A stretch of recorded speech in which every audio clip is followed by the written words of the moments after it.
Pane no metrô lota estações e faz trens rodarem a 20 km por hora. Atrasos nas viagens nos horários de pico chega a mais de 30 minutos. Mulher é morta a facadas na Asa Norte após assalto e assassinos estão foragidos. Homem com 7 passagens pela polícia finge ser servidor e tenta entrar no HMIB com crachá falso.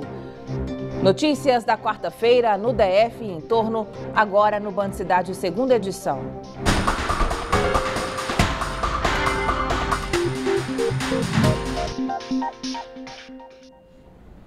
Olá, boa noite para você, seja muito bem-vindo. Violência na área central de Brasília. Uma funcionária do Ministério da Cultura foi morta no momento em que estacionava o carro perto de casa, na Asa Norte. O crime aconteceu ontem à noite. Os ladrões levaram a bolsa e acabaram esfaqueando a jornalista pelas costas. As marcas de sangue denunciam a violência sofrida por Maria Vanessa Veiga Esteves. A mulher, de 55 anos, era funcionária do Ministério da Cultura e fazia mestrado em comunicação na Universidade de Brasília. Foi morta a menos de 50 metros do Bloco C da 408 Norte, onde morava. Ela dividia o apartamento com este coreano e esta americana, bolsistas da UNB. Qualquer coisa, ela sempre estava aqui, ela era como minha mãe brasileira. Desde que eu cheguei, ela tem me ajudado, tem me acolhido aqui. Ela é muito querida. Você estava aqui na hora do ocorrido? Eu estava dormida, eu não sabia nada até eu acordar hoje. Tudo aconteceu por volta das 11h30 da noite. Maria Vanessa estacionou o carro neste local e foi imediatamente abordada por 2 bandidos armados com uma faca. Eles pediram a bolsa dela.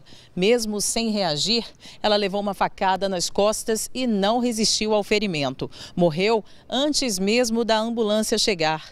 Os ladrões fugiram sem levar o carro dela. Uma faca, possivelmente usada no assassinato, foi encontrada pela Polícia Civil a poucos metros do local do crime. Câmeras de segurança também flagraram a ação dos bandidos. Desde a noite de ontem, com as carteiras que foram repassadas pelas pessoas, pelas vítimas, pela testemunha, já estão fazendo patrulhamento tentando localizar esses 2 indivíduos. O policiamento aqui constantemente é reforçado, até em virtude desses bares que ficam do comércio local, que como tem uma movimentação muito grande, então acaba trazendo um pouco a atenção, não só da população, como também da polícia pelos índices de criminalidade aqui. Mas sim, é reforçado constantemente o policiamento aqui no local. A vizinha de Maria diz que chegou a ouvir um pedido de socorro, mas não imaginou que fosse da amiga. Eu escutei o seguinte: moço, não faz isso não. Eu não estava na frente da janela da cozinha. Ele me deu uma facada, eu olhei para fora e não vi mais nada. Os moradores da quadra estão com medo. Dizem que a região é perigosa. À noite isso aqui é o inferno. A gente tem que chegar aqui morrendo de medo de ser assaltado, roubado. Já roubaram carro aqui de várias pessoas, inclusive da minha mulher e dos meus filhos. A gente mal pode receber um parente, um amigo aqui durante a noite. Sirlene era diarista da Maria Vanessa há anos. Está desolada. É muito difícil. A notícia foi horrível. Quem tiver informações sobre os criminosos pode fazer uma denúncia anônima no telefone 197. Ciclistas encontraram uma plantação de maconha em uma área da Floresta Nacional perto da BR-070. Uma equipe do batalhão da Polícia Ambiental, da Polícia Militar, aliás, foi até o local e encontrou ainda alguns equipamentos usados para o cultivo da planta. Depois da denúncia dos ciclistas, a polícia encontrou pelo menos 10 pés de maconha com cerca de 1 metro de altura, perto de uma trilha na Floresta Nacional, próximo à lateral da BR-070, no fim da estrutural. O batalhão ambiental encontrou ainda regadores, vasos, tesoura e adubo. Todo o material foi apreendido e levado à central de flagrantes. A PM intensificou o policiamento na área e já tem informações sobre os suspeitos, mas até o momento ninguém foi preso. Um homem com 7 passagens pela polícia foi preso nesta terça-feira, no momento em que tentava entrar no HMIB com um crachá falso. Egberto Alves dos Santos ainda insistiu na fraude, dizendo que era funcionário novo na unidade, por isso ninguém o conhecia. Mas ao testar o crachá no validador, ficou constatado que ele não era original. e o equipamento não liberou a entrada do homem. Depois de descoberta a farsa, Egberto Alves foi levado para a primeira delegacia de polícia. E a onda de assaltos a micro-ônibus vem assustando passageiros e motoristas de Ceilândia. Nem as câmeras de segurança inibem mais os bandidos. O medo é companhia diária dos passageiros e funcionários dos micro-ônibus que circulam em Ceilândia. Essa cobradora diz que já perdeu as contas de quantas vezes foi assaltada. Você não sabe quem é passageiro, entendeu? Você não sabe quem é assaltante.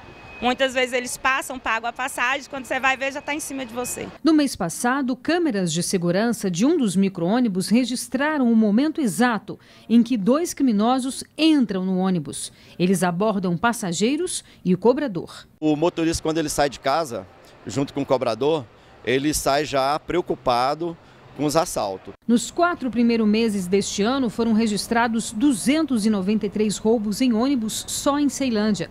Número maior que o mesmo período do ano passado, 286 casos. A gente se sente assim, sem proteção, a gente não tem perspectiva nem de retorno, porque estamos sempre acuados. A gente sai de casa, mas não sabe se volta, porque na hora que a gente entra no ônibus já às vezes anuncia o assalto e pronto, não tem jeito. Em nota, a Secretaria de Segurança informou que a PM realiza todos os dias rondas em paradas e terminais de Ceilândia e faz pelo menos 2 operações em ônibus que circulam na região, o que, pelo visto, ainda é insuficiente, né? Uma falha na sinalização do metrô vem deixando os trens lentos desde ontem à noite. O resultado, estações cheias e viagens com atrasos. Quem tem mais detalhes ao vivo é a repórter Camila Lopes, que está na 108 Sul. Oi, Camila, boa noite para você.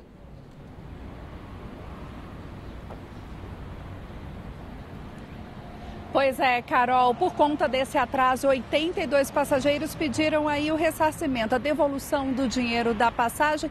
E agora, no início da noite, nós estivemos em uma das estações do metrô para ouvir esses passageiros. Vamos ver.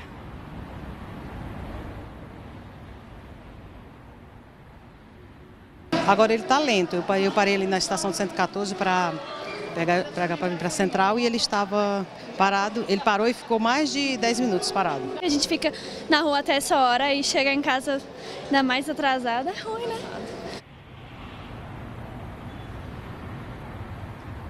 Pois é, Carol, para esclarecer essa situação, a gente vai conversar agora com Vitor Mafra, que é chefe do Departamento de Operações do Metrô. Boa noite, Vitor. A situação já está normalizada, como é que está agora? Não, ela ainda não está completamente normalizada. Contudo, a manutenção do metrô já atua nos equipamentos, de forma que nós temos agora ainda um atraso, mas apenas de 3 minutos na viagem completa. Em que momento as pessoas vão sentir essa redução aí na velocidade do metrô? O trecho que ainda tem um problema de sinalização fica entre as estações Asa Sul e Shopping. Nesse trecho, o trem vai reduzir a velocidade, algumas vezes vai ter que parar, porém é um trecho agora de apenas 400 metros. Hoje de manhã, esse trecho abrangia uma área de 3.000 metros aproximadamente. Qual é a previsão para amanhã de manhã? A situação já vai estar normalizada? Bem, existe a previsão, a manutenção está atuando e vai atuar durante toda a madrugada. A previsão é que amanhã já iniciemos a operação com o sistema completamente normalizado. Não teria como fazer essa reparação sem afetar todo esse andamento do metrô? Bem, essa reparação durante o dia, ela afetaria muito mais a circulação dos trens. Portanto, ela tem que ficar para a madrugada. O que pode ser feito durante o dia já foi realizado. E como é que está esse processo de modernização do metrô? Bem, o metrô ele já entregou todos os projetos, eles já estão concluídos, todos os projetos de modernização já estão aprovados pela Caixa Econômica e pelo Ministério das Cidades, aguardando apenas recursos do governo federal. Tá certo, Vitor, muito obrigada. Volto com você aí no estúdio, Carol.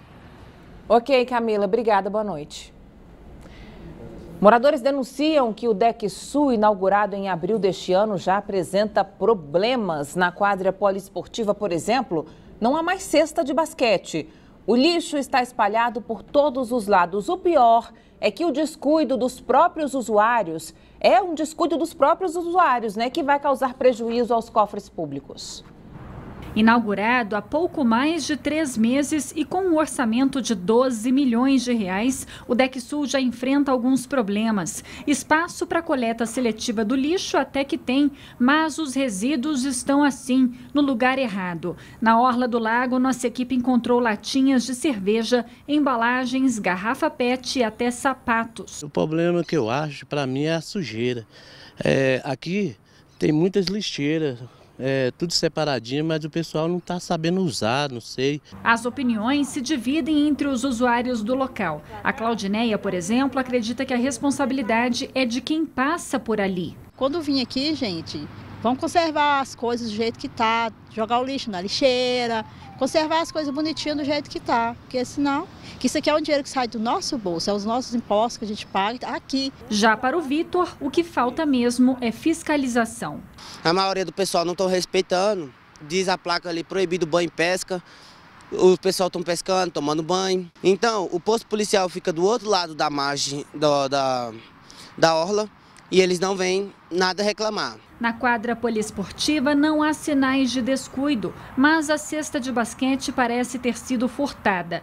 E quem tem criança sabe que todo cuidado é pouco. Afinal, equipamentos quebrados podem acabar com a diversão. Agora eu percebi os brinquedos quebrados, que pouco tempo, né? E já tá assim.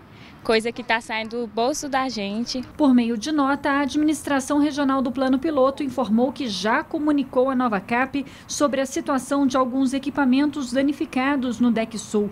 Os reparos começaram no último dia 26 de julho. A administração ressaltou que os problemas foram provocados por vandalismo. Pois é, e as pessoas também têm que cuidar dos espaços públicos, minha gente. Olha, por meio de nota, a Polícia Militar disse que o parque e as demais áreas nas proximidades do Lago Paranoá contam com policiamento ostensivo com viaturas específicas para a orla. Racionamento nesta quinta-feira ficarão sem água as regiões do Gama, Paranoá, Lago Sul, setor de mansões do Lago Norte e condomínios RK e Império dos Nobres. O cronograma completo você encontra no site caesb.df.gov.br. O DF não vê mais chuva há mais de 2 meses e meio. Mas apesar da seca, o número de áreas queimadas diminuiu em 70% este ano. Entre os fatores que contribuíram para a redução está o novo processo de controle de incêndio dos bombeiros. Mas claro, a população precisa continuar fazendo a parte dela. Chamas altas, fumaça escura, tudo é muito rápido. Em alguns instantes, mais uma área queimada entra para as estatísticas do DF. Durante o período da seca na capital, essa situação se torna rotina para os bombeiros. Mas o que mudou por enquanto este ano foram os números. Por um lado, as ocorrências aumentaram, só que houve uma redução de 70% da área total afetada por incêndios florestais. Os fatores climáticos, principalmente, esse ano a gente teve uma diferença do ano passado. O ano passado a gente registrou altas temperaturas e um período muito grande de estiagem. Esse ano as chuvas elas avançaram um pouco mais, então a gente ainda não está com a vegetação totalmente seca e propícia para ter os grandes incêndios como nós tivemos o ano passado nos meses de junho e julho. Então, por isso, a redução da área queimada, juntamente com o trabalho que a gente tem feito no Corpo de Bombeiros, então a cada ano a gente tem melhorado. Mangueira, lanterna, bota, machado e até bolsa d'água. Eles estão preparados para o combate às chamas, mas a sociedade também tem papel importante para reduzir o número de incêndios. Primeiramente, acionar o 93, né? Acionar o Corpo de Bombeiros. A gente vai deslocar aí com a maior brevidade possível e passar as informações corretas do local do incêndio. Que isso a gente tem problemas aqui no Distrito Federal, né? Porque a gente tem realmente muitas áreas de preservação e essas áreas são em locais distintos. Então, quanto melhor chegar essa informação para nós, mais rápido a gente vai estar chegando na ocorrência e extinguindo esse incêndio. A Secretaria de Meio Ambiente do DF também está investindo em ações para conscientizar a população. Desde aceros preventivos, mais de 400 quilômetros de aceros preventivos, ou seja, áreas onde a gente queima antes para que o incêndio não chegue, ou passa trator para abrir e não deixar o fogo passar de um lado para o outro, são aceros preventivos. Blitz, que a gente fala, né, que são ações educativas na porta de escolas, do Jardim Botânico, do Zoológico, onde a gente conversa com a população a respeito do cuidado, por exemplo, de não atear fogo em lixo ou na porta de casa ou em sítios e chácaras, né? Também as brigadas voluntárias que são treinadas em vários lugares de todo o Distrito Federal, em áreas estratégicas. E é bom mesmo que todos fiquem atentos, já que a umidade relativa do ar está caindo a cada dia. A mais baixa registrada no mês de julho foi de 24%. Boa notícia para os ciclistas. O governo pretende criar mais de 218 quilômetros de ciclovias e ciclofaixas no DF até o ano que vem. A repórter Camila Lopes volta a falar ao vivo com a gente. Oi, Camila, ciclofaixas, né? Esse é o projeto Mais Bike que foi lançado hoje pelo governo do Distrito Federal. A previsão é que mais ciclovias sejam entregues até o fim do ano que vem, principalmente aquela que liga o plano piloto a Taguatinga. Hoje foram entregues 8 estações, entre elas as que ficam na Praça da Justiça e também na UNB. Outra ação que faz parte desse projeto é a entrega de 60 estações em regiões administrativas e 150 bicicletas nos terminais do BRT de Santa Maria, Gama e Parkway. E uma novidade aqui nesses terminais, a pessoa vai poder ficar até 14 horas com a bicicleta. Carol, boa noite. Obrigada, Camila. Boa noite para você. Veja a seguir, 3 meses após o acidente, a estação do BRT ainda está interditada. Os detalhes daqui a pouco, até já.